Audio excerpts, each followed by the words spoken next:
oftentimes maybe men can't express themselves, as I said earlier, with their partner, because it feels like if they express themselves, it's not going to change the situation. You know, as we've seen in the news, people are losing their jobs.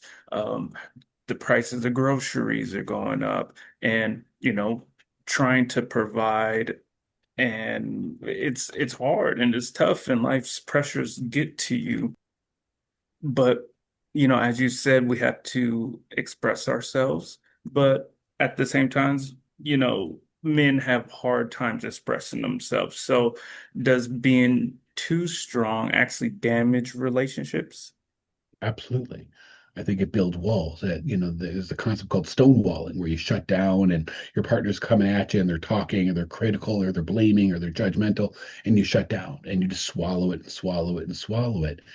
And it doesn't feel like, I hear this a lot, the sense of unfairness. I do so much to provide and take care of my family and support them, and I just want to be appreciated. I want to be, comforted. I want to be reassured, not blamed, judged, not piled on. It doesn't feel fair. I feel taken advantage of. I get resentful, being deprived of that acknowledgement or appreciation. And a lot of that is, again, it comes from what we can't control. And we all are stuck in that reality of so little things we control. But the irony is, like, anger is this way to like lash out to get control, and we end up acting in a way that's out of control. And so I'm the only thing I really can control. And even my DNA is out of my control. I don't, the lottery of life, I don't control the family I'm born into. I don't control so many things about the world around me, but I get to choose my response. And something I always try to highlight is that I can be like loving, kind, caring, and somebody breaks my heart. I can be a careful driver, check my mirrors, put my turn signal on, somebody hits my car. I can be hardworking, punctual, loyal, and I lose my job. You make great efforts and you still get terrible outcomes. But only I can acknowledge those efforts, because everyone's going to, Aaron lost his job, his wife left him, like he got into a car accident. But I know I make great efforts.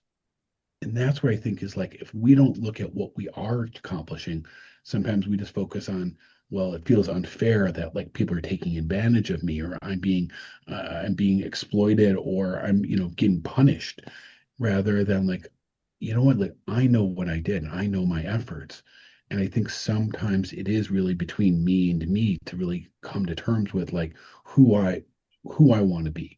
What, do I want to be somebody who approaches the world with anger, or do I want to be somebody who keeps things in perspective?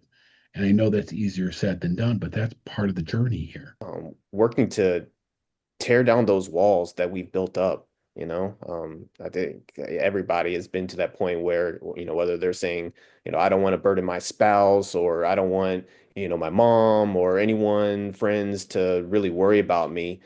So yeah, I think what you said about not necessarily worried about keeping control, because there's so many things in life we can't control. It's about how we respond. That's the only thing that we really can control. So.